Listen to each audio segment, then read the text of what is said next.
सत्य के साथ। खुदीराम बोस, मदनलाल ढींगरा, राम प्रताप बिस्मिल, अशफाकुल्ला खान, रोशन सिंह, राजेंद्र नाथ लाहिड़ी, रामकृष्ण बिस्वास, अनगिनत जिन्होंने वंदे मातरम कहते कहते फांसी के फंदे को अपने गले पर लगाया था। जननी जन्मभूमिश्च स्वर्गादपि गरीयसी।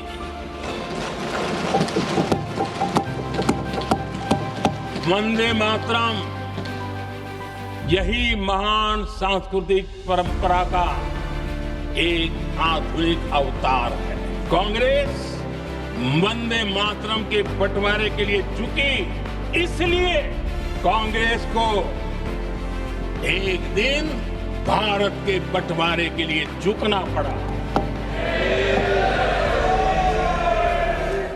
आदरणीय अध्यक्ष महोदय, मैं आपका और सदन के सभी माननीय सदस्यों का हृदय से आभार व्यक्त करता हूं कि हमने इस महत्वपूर्ण अवसर पर एक सामूहिक चर्चा का रास्ता चुना है, जिस मंत्र ने, जिस जयघोष ने देश की आजादी के आंदोलन को ऊर्जा दी थी, प्रेरणा दी थी, त्याग और तपस्या का मार्ग दिखाया था, उस वंदे मातरम का पुण्य स्मरण करना इस सदन में हम सबका ये बहुत बड़ा सौभाग्य है।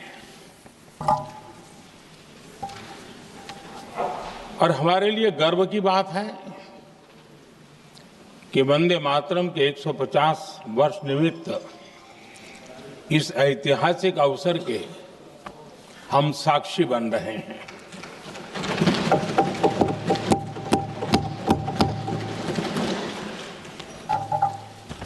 एक ऐसा कालखंड जो हमारे सामने इतिहास की अनगिनत घटनाओं को अपने सामने लेकर के आता है। ये चर्चा सदन की प्रतिबद्धता को तो प्रकट करेगी, लेकिन आने वाली पीढ़ियों के लिए भी, दर पीढ़ी के लिए भी ये शिक्षा का कारण बन सकती है, अगर हम सब मिलकर के इसका सदुपयोग करें तो। आदरणीय अध्यक्ष जी, एक ऐसा कालखंड है जब इतिहास के कई प्रेरक अध्याय फिर से हमारे सामने उजागर हुए हैं। अभी अभी हमने हमारे संविधान के 75 वर्ष गौरवपूर्व मनाए हैं। आज देश सरदार वल्लभ भाई पटेल की और भगवान बिरसा मुंडा की 150वीं जयंती भी मना रहा है। और अभी अभी हमने गुरु तेग बहादुर के 350वां बलिदान दिवस भी मनाया। और आज हम वंदे मातरम की 150 वर्ष निमित्त सदन की एक सामूहिक ऊर्जा को, उसकी अनुभूति करने का प्रयास कर रहे हैं। वंदे मातरम 150 वर्ष की यात्रा अनेक पड़ावों से गुजरी है, लेकिन आदरणीय अध्यक्ष जी, वंदे मातरम का जब 50 वर्ष हुए तब देश गुलामी में जीने के लिए मजबूर था। और वंदे मातरम के 100 साल हुए तब देश आपातकाल की जंजीरों में जकड़ा हुआ था।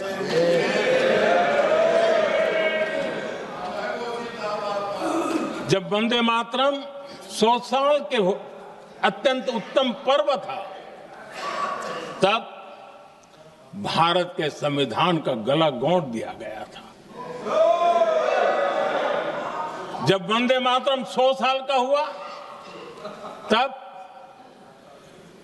देशभक्ति के लिए जीने मरने वाले लोगों को जेल के सलाखों के पीछे बंद कर दिया गया था। जिस वंदे मातरम के गीत ने देश को आजादी की ऊर्जा दी थी, उसके जब 100 साल हुए तो दुर्भाग्य से एक काला कालखंड हमारे इतिहास में उजागर हो गया। हम लोकतंत्र के गिरोह में थे।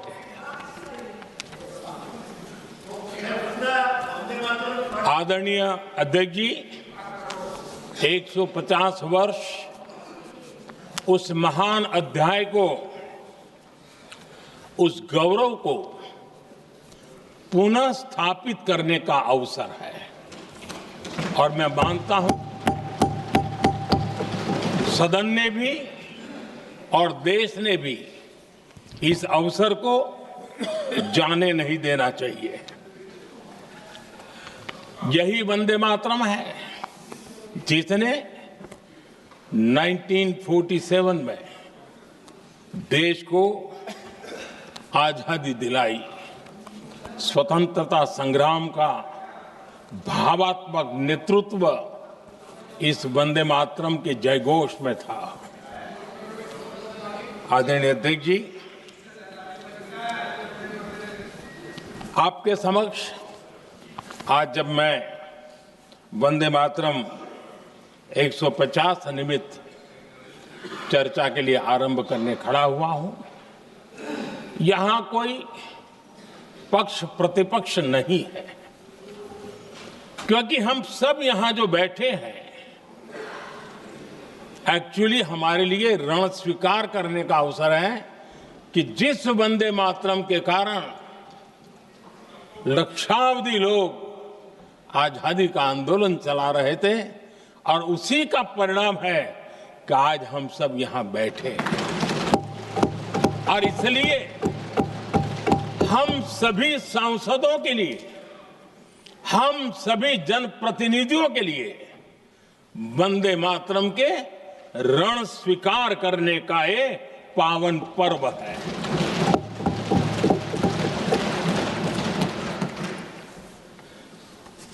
और इससे हम प्रेरणा लेकर के वंदे मातरम की जिस भावना ने देश की आजादी का जंग लड़ा,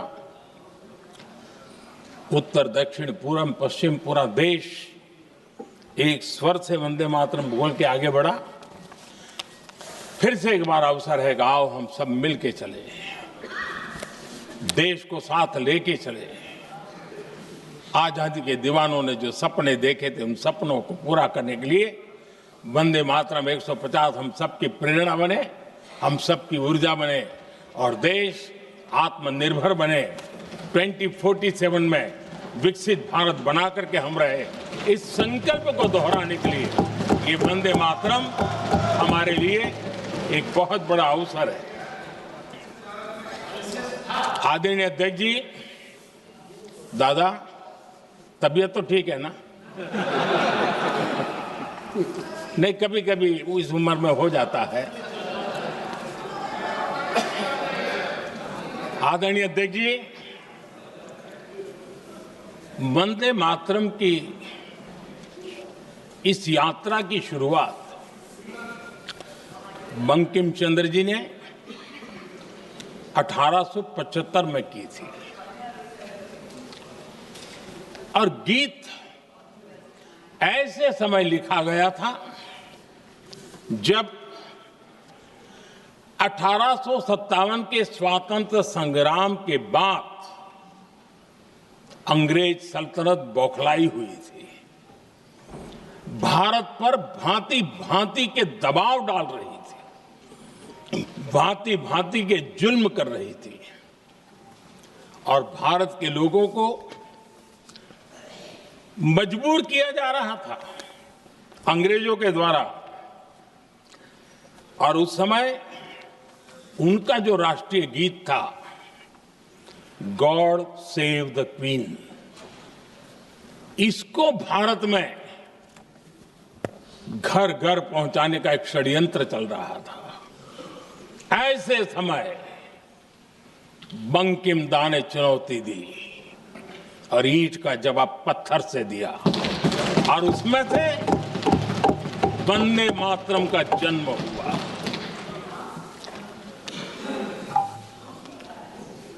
इसके कुछ वर्ष बाद 1882 में जब उन्होंने आनंद मठ लिखा तो इस गीत का उसमें समावेश किया गया। आदरणीय अध्यक्ष जी, वंदे मातरम ने उस विचार को पुनर्जीवित किया था जो हजारों वर्ष से भारत की रग रग में रचा बसा था। उसी भाव को, उसी संस्कारों को, उसी संस्कृति को, उसी परंपरा को उन्होंने बहुत ही उत्तम शब्दों में, उत्तम भाव के साथ वंदे मातरम के रूप में हम सबको बहुत बड़ी सौगात दी थी। वंदे मातरम ये सिर्फ केवल राजनीतिक आजादी की लड़ाई का मंत्र नहीं था। सिर्फ हम अंग्रेज जाए और हम खड़े हो जाए, अपने राह पर चले, इतने मात्र तक वंदे मातरम प्रेरित नहीं करता था, तो उससे कहीं आगे था। आजादी की लड़ाई इस मातृभूमि को मुक्त कराने का भी जंग था। अपनी मां भारती को उन बेड़ियों से मुक्ति दिलाने का एक पवित्र जंग था। और वंदे मातरम की पृष्ठभूमि हम देखें, उसके संस्कार सरिता देखें, तो हमारे यहां वेद काल से एक बात बार बार हमारे सामने आई है। जब वंदे मातरम कहते हैं तो वही वेद काल की बात हमें याद आती है। वेद काल से कहा गया है, माता भूमि ही पुत्रो अहम पृथिव्याः, अर्थात ये भूमि मेरी माता है और मैं पृथ्वी का पुत्र हूं। आदरणीय अध्यक्ष जी, यही वो विचार है जिसको प्रभु श्री राम ने भी लंका के वैभव को छोड़ते हुए कहा था, जननी जन्मभूमिश्च स्वर्गादपि गरीयसी।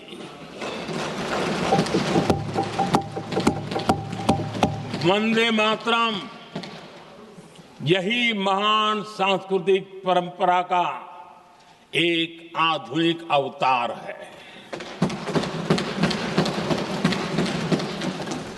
आदरणीय अध्यक्ष जी, बंकिम दा ने जब वंदे मातरम की रचना की तो स्वाभाविक ही वो स्वतंत्रता आंदोलन का स्वर बन गया।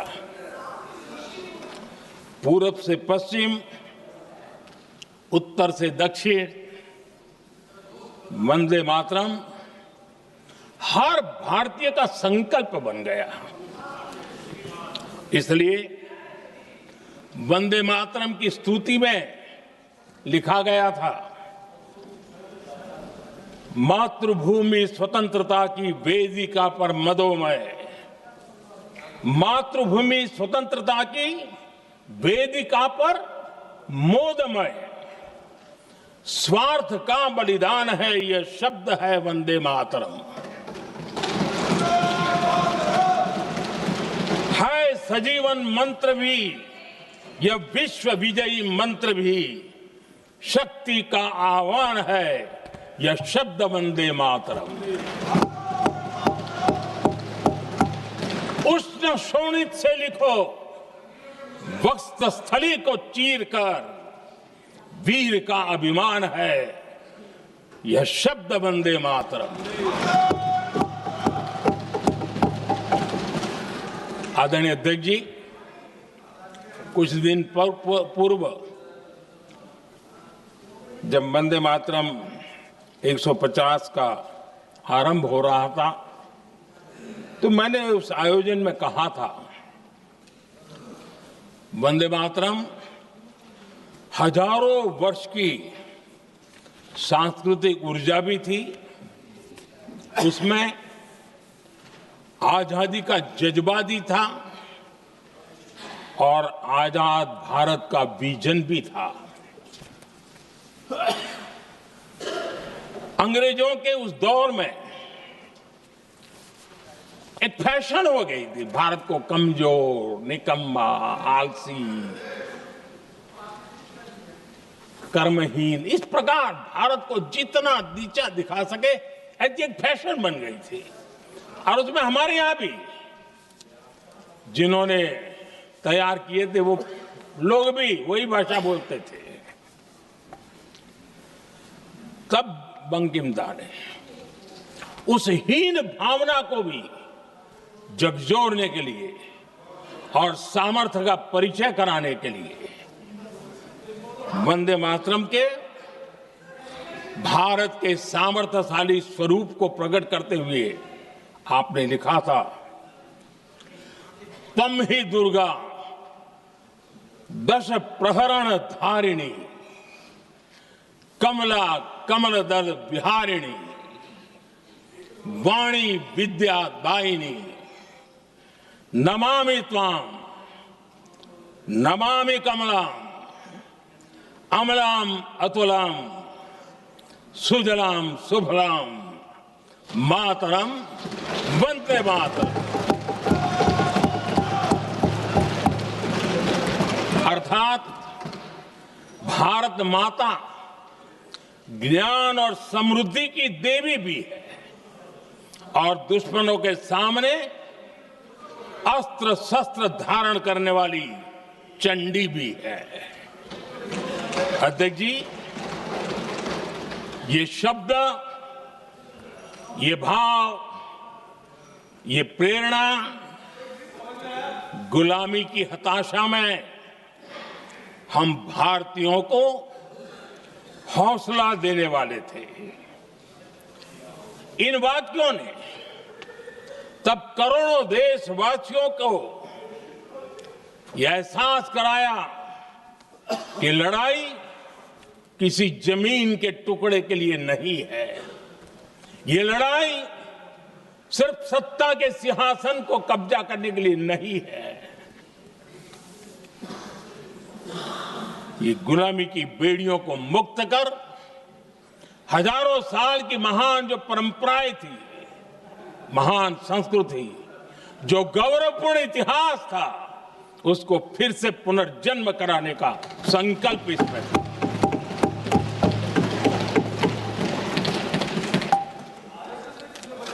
आदरणीय अध्यक्ष जी,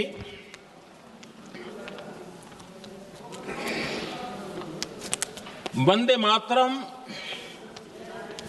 इसका जो जन जन से जुड़ाव था, ये हमारे स्वतंत्र संग्राम की एक लंबी गाथा अभिव्यक्त होती है। आदरणीय अध्यक्ष जी, जब भी जैसे किसी नदी की चर्चा होती है, चाहे सिंधु हो, सरस्वती हो, कावेरी हो, गोदावरी हो, गंगा हो, यमुना हो, उस नदी के साथ एक सांस्कृतिक धारा प्रवाह एक विकास यात्रा का धारा प्रवाह, एक जन जीवन की यात्रा का प्रवाह उसके साथ जुड़ जाता है। लेकिन क्या कभी किसी ने सोचा है कि आजादी जंग के हर पड़ाव, वो पूरी यात्रा वंदे मातरम की भावनाओं से गुजरता था, उसके तट पर पल्लवित होता था। ऐसा भाव काव्य शायद दुनिया में कहीं उपलब्ध नहीं होगा। आदरणीय अध्यक्ष जी,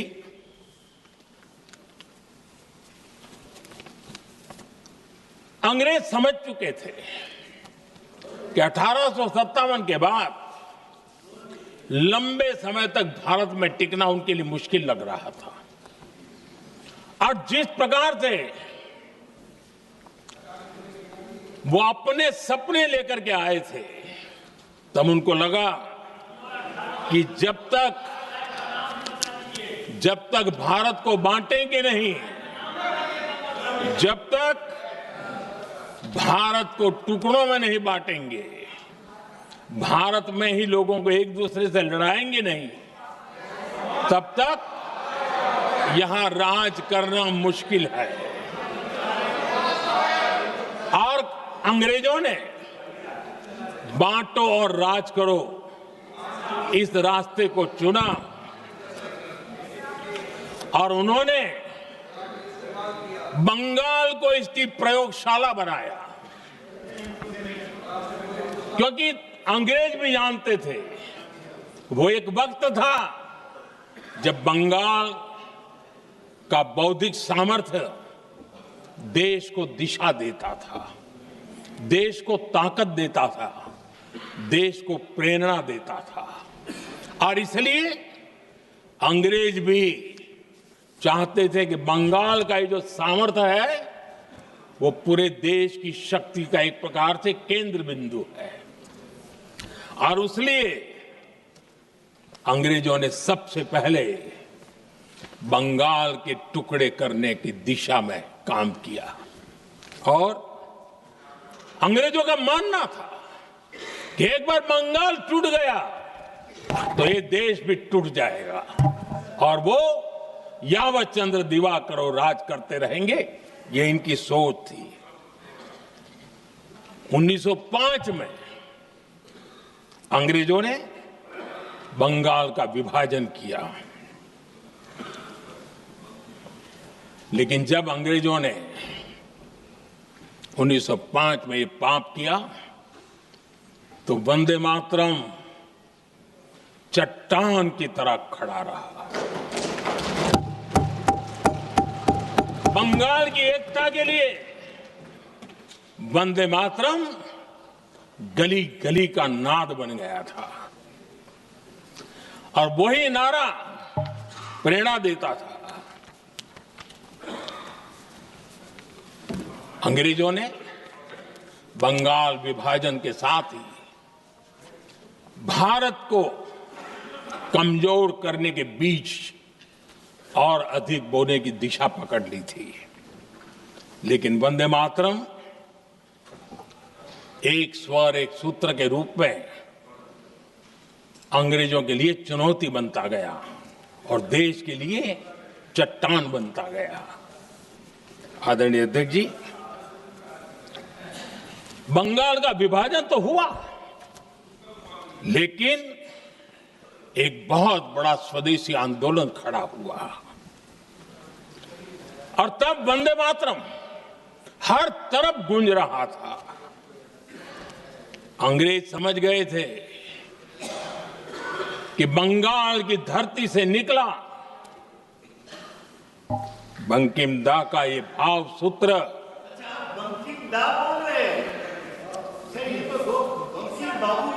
बंकिम बाबू बोले। अच्छा, thank you thank you thank you thank you thank you, आपकी भावनाओं के लिए मैं आदर करता हूं। बंकिम बाबू ने थैंक यू दादा, थैंक यू। हाँ,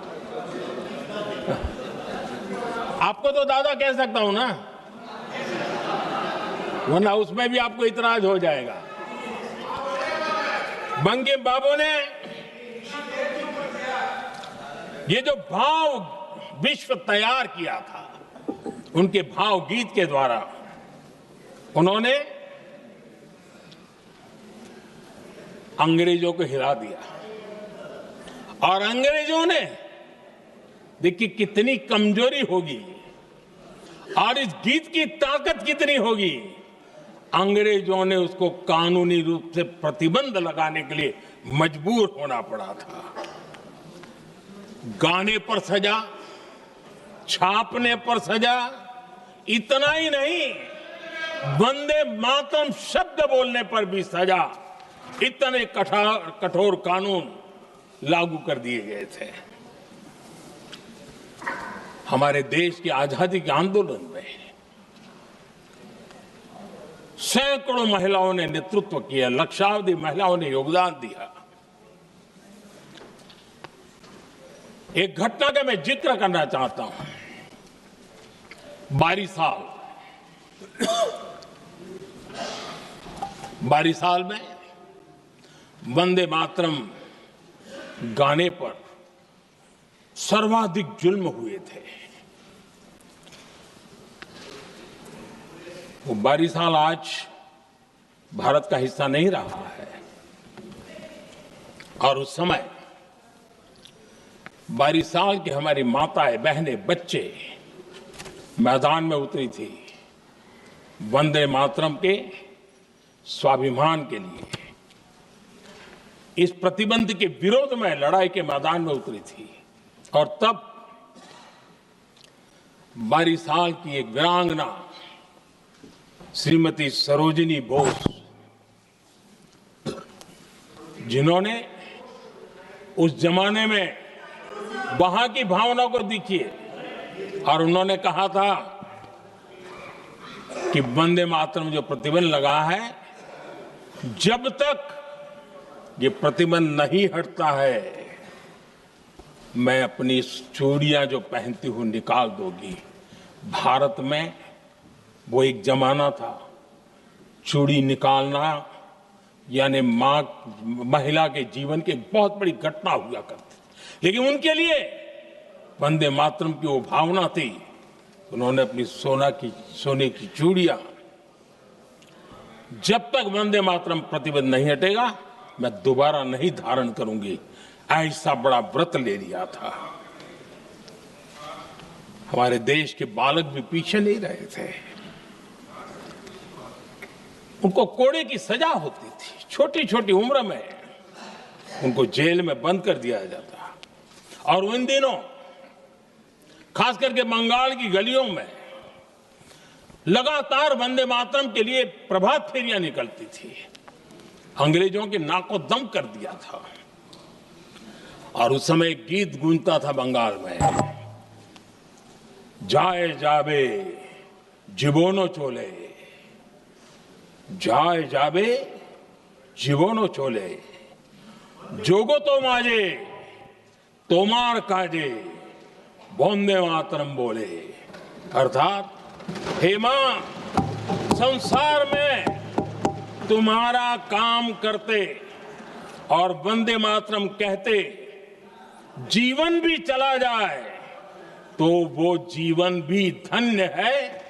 ये बंगाल की गलियों में बच्चे कह रहे हैं। ये गीत उन बच्चों की हिम्मत का स्वर था और उन बच्चों की हिम्मत ने देश को हिम्मत दी थी। बंगाल की गलियों से निकली आवाज देश की आवाज बन गई थी।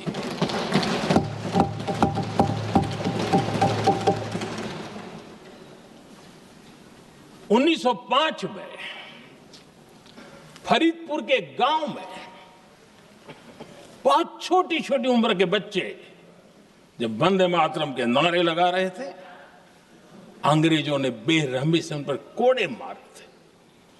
यानी एक प्रकार से जीवन और मृत्यु के बीच लड़ाई लड़ने के लिए मजबूर कर दिया था। इतना अत्याचार हुआ था। 1906 में नागपुर में नील सिटी हाई स्कूल के उन बच्चों पर भी अंग्रेजों ने ऐसे ही जुल्म किए थे। गुनाह यही था कि वो एक स्वर से वंदे मातरम बोल करके खड़े हो गए थे। उन्हें वंदे मातरम के लिए मंत्र का महात्म्य अपनी ताकत से सिद्ध करने का प्रयास किया था।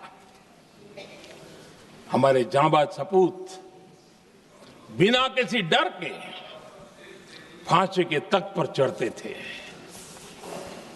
और आखिरी सांस तक वंदे मातरम, वंदे मातरम, वंदे मातरम, यही उनका भाव घोष रहता था।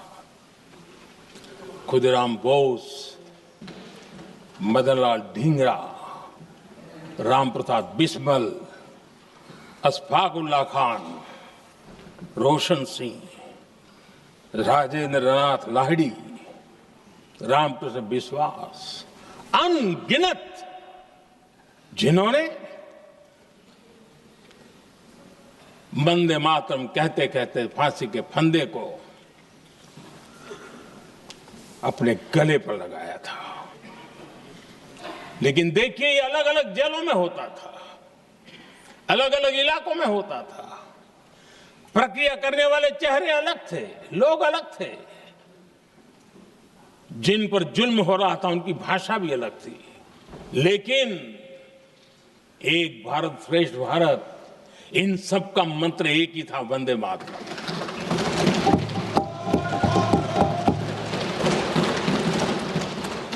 चटगांव की स्वराज क्रांति, जिन युवाओं ने अंग्रेजों को चुनौती दी, वे भी इतिहास के चमकते हुए नाम है।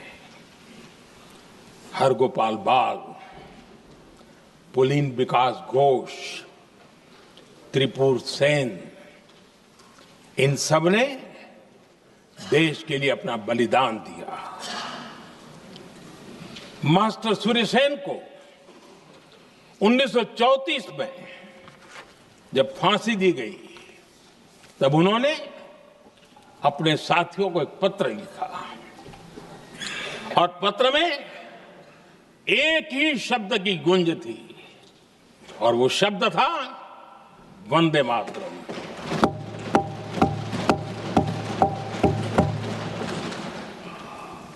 आदरणीय अध्यक्ष जी, हम देशवासियों को गर्व होना चाहिए।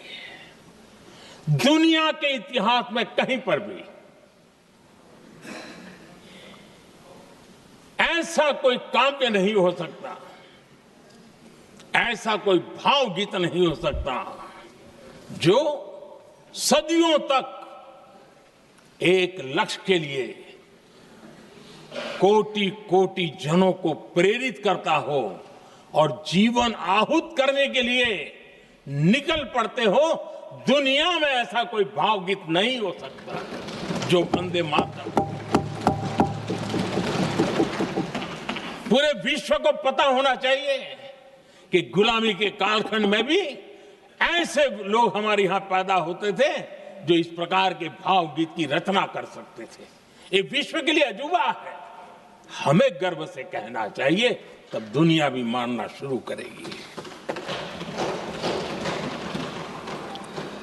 ये हमारी स्वतंत्रता का मंत्र था, ये बलिदान का मंत्र था, ये ऊर्जा का मंत्र था, ये सात्विकता का मंत्र था, ये समर्पण का मंत्र था, ये त्याग और तपस्या का मंत्र था, संकटों को सहने का सामर्थ्य देने का ये मंत्र था और वो मंत्र वंदे मातरम था।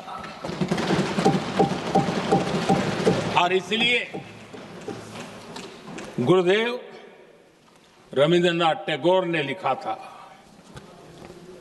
उन्होंने लिखा था, एकी सूत्रे बांधी आछी सोहोस्टोटी मौन, एक ही कार्य सौंपी आची सहस्त्र जीवन वंदे मातरम। अर्थात एक सूत्र में बंधे हुए सहस्त्र मन, एक ही कार्य में अर्पित सहस्त्र जीवन वंदे मातरम। ये रविंद्रनाथ टैगोर जी ने लिखा। आदरणीय अध्यक्ष जी, उसी कालखंड में वंदे मातरम की रिकॉर्डिंग दुनिया के अलग अलग भागों में पहुंची और लंदन में जो क्रांतिकारियों की एक प्रकार से तीर्थ भूमि बन गया था, वो लंदन का इंडिया हाउस, वीर सावरकर जी ने वहां वंदे मातरम गीत और वहां ये गीत बार बार गूंजता था। देश के लिए जीने मरने वालों के लिए वो एक बहुत बड़ा प्रेरणा का अवसर रहता था। उसी समय बिपिन चंद्र पाल और महर्षि अरविंद घोष, उन्होंने अखबार निकाले। उस अखबार का नाम भी उन्होंने वंदे मातरम रखा।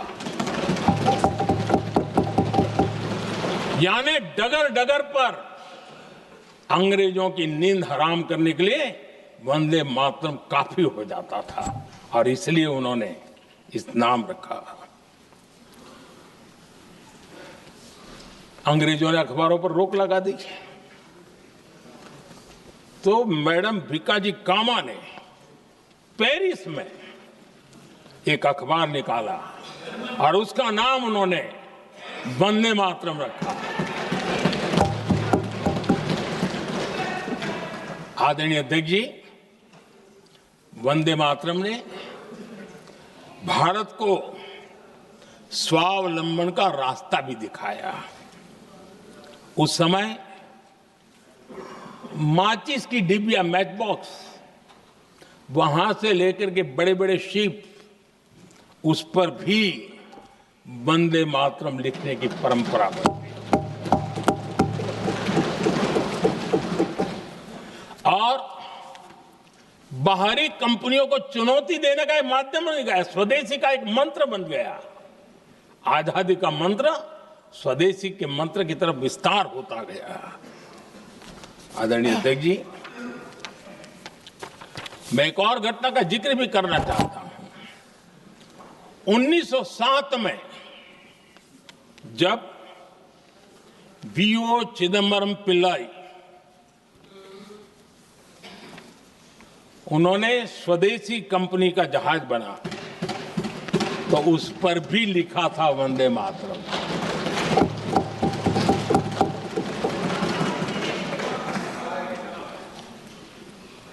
राष्ट्र कवि सुब्रमण्य भारती ने वंदे मातरम को तमिल में अनुवाद किया, स्तुति गीत लिखे।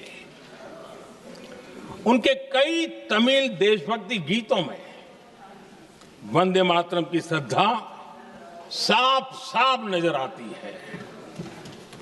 शायद सभी लोगों को, हो सकता है तमिलनाडु के लोगों को पता हो, लेकिन सभी लोगों को ये बात का पता न हो कि भारत का ध्वज गीत भी सुब्रमण्यम भारती ने ही लिखा था।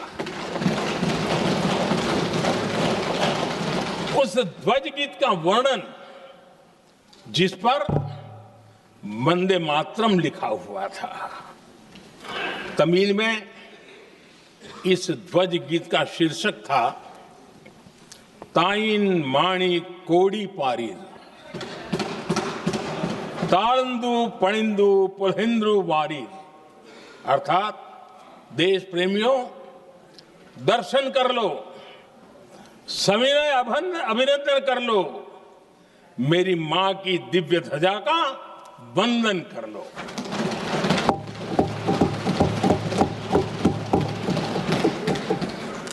आदरणीय अध्यक्ष महोदय, मैं आज इस सदन में वंदे मातरम पर महात्मा गांधी की भावनाएं क्या थी वो भी रखना चाहता हूं। दक्षिण अफ्रीका से प्रकाशित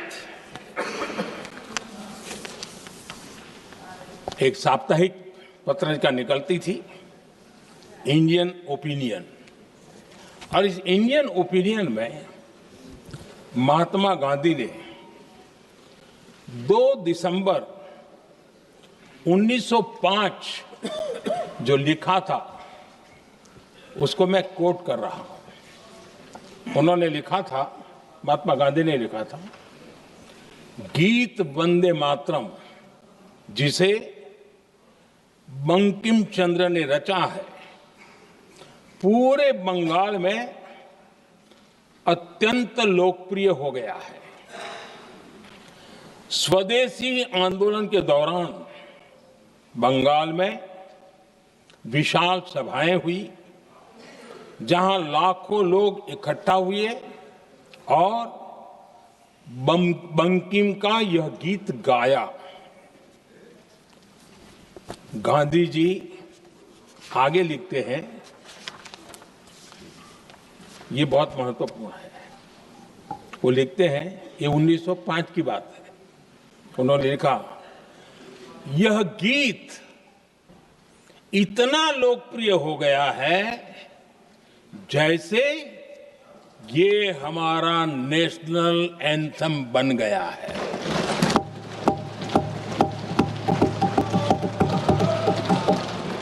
इसकी भावनाएं महान है और यह अन्य राष्ट्रों के गीतों से अधिक मधुर है।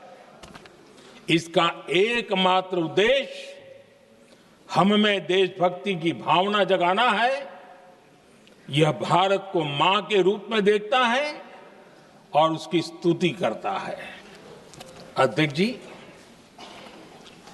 जो वंदे मातरम 1905 में महात्मा गांधी को नेशनल एंथम के रूप में दिखता था, देश के हर कोने में, हर व्यक्ति के जीवन में जो भी देश के लिए जीता जानता, देश के लिए जागता था, उन सब के लिए वंदे मातरम की ताकत बहुत बड़ी थी।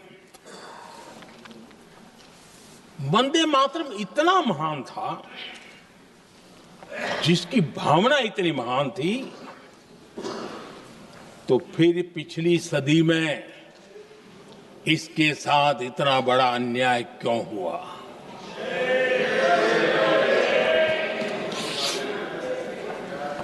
वंदे मातरम के साथ विश्वासघात क्यों हुआ?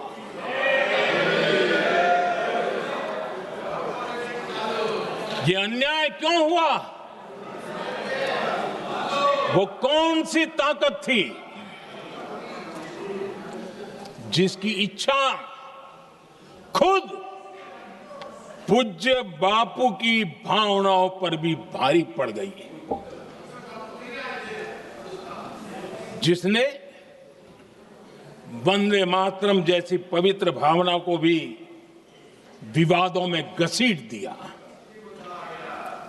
मैं समझता हूं कि आज जब हम वंदे मातरम के 150 वर्ष का पर्व मना रहे हैं, चर्चा कर रहे हैं, तो हमें उन परिस्थितियों को भी हमारी नई पीढ़ियों को जरूर बताना हमारा दायित्व है, जिससे के वजह से वंदे मातरम के साथ विश्वासघात किया गया। वंदे मातरम के प्रति मुस्लिम लीग की विरोध की राजनीति तेज होती जा रही थी। मोहम्मद अली जिन्ना ने लखनऊ से 15 अक्टूबर 1937 को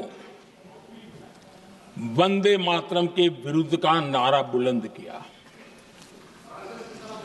फिर कांग्रेस के तत्कालीन अध्यक्ष जवाहरलाल नेहरू को अपना सिंहासन डोलता दिखा।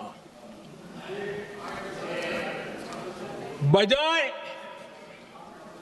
कि नेहरू जी मुस्लिम लीग के आधारहीन बयानों को तगड़ा जवाब देते, करारा जवाब देते, मुस्लिम लीग के बयानों की निंदा करते,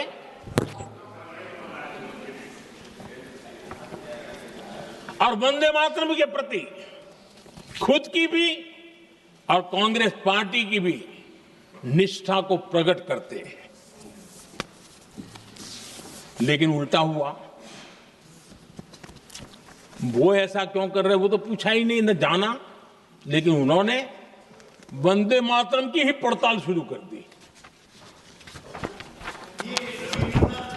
जिन्ना के विरोध के 5 दिन बाद ही 20 अक्टूबर को नेहरू जी ने नेताजी सुभाष बाबू को चिट्ठी लिखी। उस चिट्ठी में जिन्ना की भावना से नेहरू जी अपनी सहमति जताते हुए कि वंदे मातरम की, ये जो उन्होंने सुभाष बाबू को लिखा है, वंदे मातरम की आनंद मठ वाली पृष्ठभूमि मुसलमानों को इरिटेट कर सकती है। मैं नेहरू जी का कोट पढ़ता हूं। नेहरू जी कहते हैं, मैंने वंदे मातरम गीत का बैकग्राउंड पढ़ा है। नेहरू जी फिर लिखते हैं, मुझे लगता है कि ये जो बैकग्राउंड है इससे मुस्लिम भड़केंगे। साथियों, इसके बाद कांग्रेस की तरफ से बयान आया कि 26 अक्टूबर से कांग्रेस कार्य समिति की एक बैठक कोलकाता में होगी, जिसमें वंदे मातरम के उपयोग की समीक्षा की जाएगी। बंकिम बाबू का बंगाल, बंकिम बाबू का कोलकाता, और उसको चुना गया और वहां पर समीक्षा करना तय किया। पूरा देश हतप्रभ था, पूरा देश हैरान था। पूरे देश में देशभक्तों ने इस प्रस्ताव के विरोध में देश के कोने कोने में प्रभात फेरियां निकाली, वंदे मातरम गीत गाया। लेकिन देश का दुर्भाग्य कि 26 अक्टूबर को कांग्रेस ने वंदे मातरम पर समझौता कर लिया।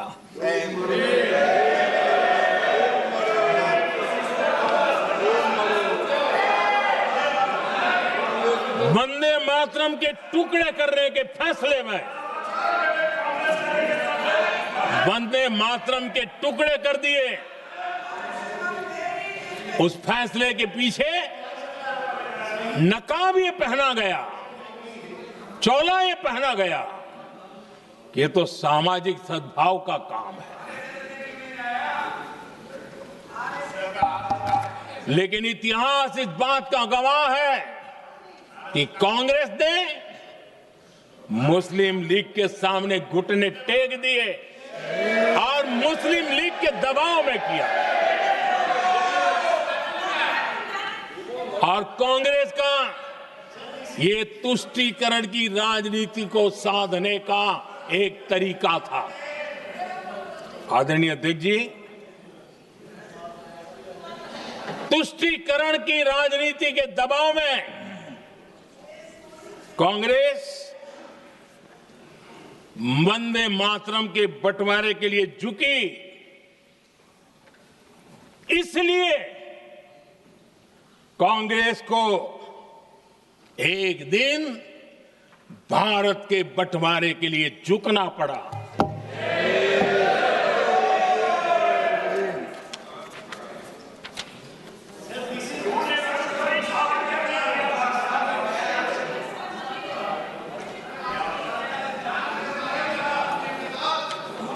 मुझे लगता है कांग्रेस ने आउटसोर्स कर दिया है।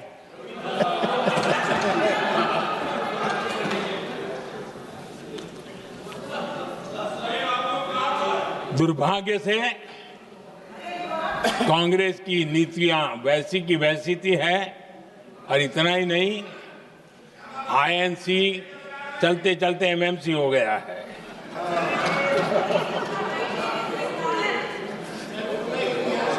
आज भी कांग्रेस और उसके साथी और जिन जिन के नाम साथ कांग्रेस जुड़ा हुआ है, सब वंदे मातरम पर विवाद खड़ा करने की कोशिश करते हैं।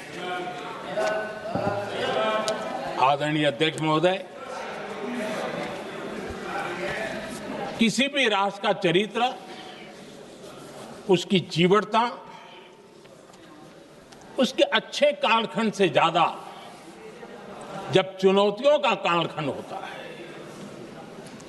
जब संकटों का कालखंड होता है, तब प्रकट होती है, उजागर होती है और सच्चे अर्थ में कसौटी से कसी जाती है।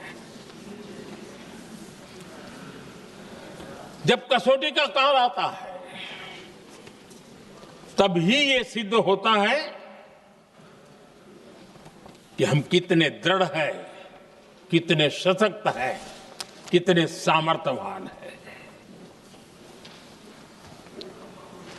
1947 में देश आजाद होने के बाद देश की चुनौतियां बदली, देश की प्राथमिकताएं बदली,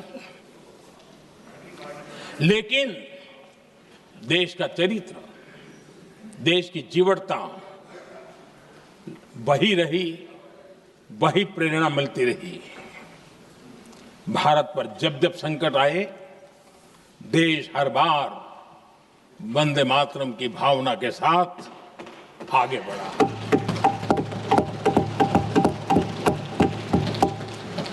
बीच का कालखंड कैसा गया जाने दो, लेकिन आज भी 15 अगस्त 26 जनवरी की जब बात आती है, हर घर तिरंगा की बात आती है, चारों तरफ वो भाव दिखता है, तिरंगे झंडे फहराते। एक जमाना था जब देश पर खाद्य का संकट आया, वही वंदे मातरम का भाव था। मेरे देश के किसानों ने अंदर के भंडार भर दिए और इसके पीछे भाव वही है, वंदे मातरम। जब देश की आजादी को कुचलने की कोशिश हुई, संविधान के पीठ पे छुरा भोंक दिया गया, आपातकाल थोप दिया गया, यही वंदे मातरम की ताकत थी कि देश खड़ा हुआ और परास्त करके रहा। देश पर जब भी युद्ध थोपे गए, देश को जब भी संघर्ष की नौबत आई, यही वंदे मातरम का भाव था। देश का जवान सीमाओं पर अड़ गया और मां भारती का झंडा फहराता रहा, विजय श्री प्राप्त कर। कोरोना जैसे वैश्विक महासंकट आया, यही देश उसी भाव से खड़ा हुआ, उसको भी परास्त करके आगे बढ़ गया। आदरणीय अध्यक्ष जी, यह राष्ट्र की शक्ति है, यह राष्ट्र को भावनाओं से जोड़ने वाला सामर्थ्यवान एक ऊर्जा प्रवाह है, ये चेतना प्रवाह है, ये संस्कृति की अविरल धारा का प्रतिबिंब है, उसका प्रकटीकरण है। ये वंदे मातरम हमारे लिए सिर्फ स्मरण करने का काल नहीं, एक नई ऊर्जा, नई प्रेरणा का लेने का काल बन जाए और हम उसके लिए प्रति समर्पित होते चले। और मैंने पहले कहा, हम लोगों पर तो कर्ज है वंदे मातरम का। वही वंदे मातरम है जिसने वो रास्ता बनाया, जिस रास्ते से हम यहां पहुंचे हैं, और इसलिए हमारा कर्ज बनता है।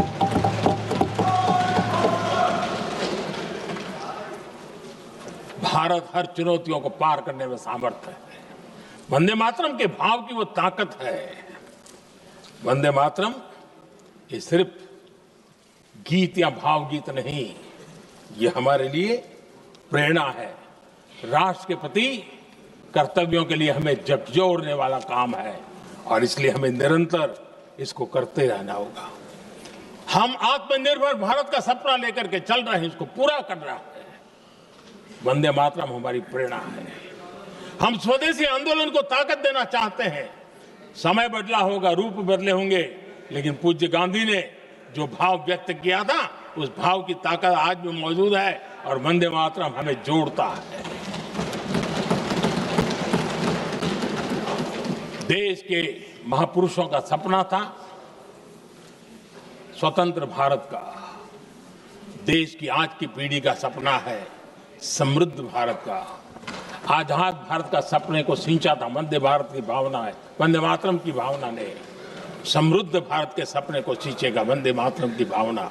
उसी भावना को लेकर के हमें आगे चलना है और हमें आत्मनिर्भर भारत बनाना 2047 में देश विकसित भारत बन के रहे।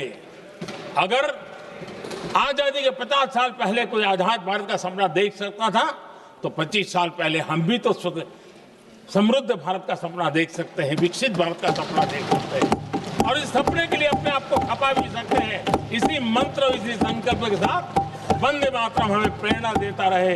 वंदे मातरम का हम रण स्वीकार करें, वंदे मातरम की भावना को लेकर के चले, देशवासियों को साथ लेकर के चले, हम सब मिलकर के चले, इस सपने को पूरा करें। इसी एक भाव के साथ ये चर्चा का आज आरंभ हो रहा है। मुझे पूरा विश्वास है कि दोनों सदनों में देश के अंदर वो भाव भरने वाला कारण बनेगा, देश को प्रेरित करने वाला कारण बनेगा, देश की नई पीढ़ी को ऊर्जा देने का कारण बनेगा। इन्हीं शब्दों के साथ आपने मुझे अवसर दिया, मैं आपका बहुत बहुत आभार व्यक्त करता हूं। बहुत बहुत धन्यवाद। वंदे मातरम, वंदे मातरम, वंदे मातरम।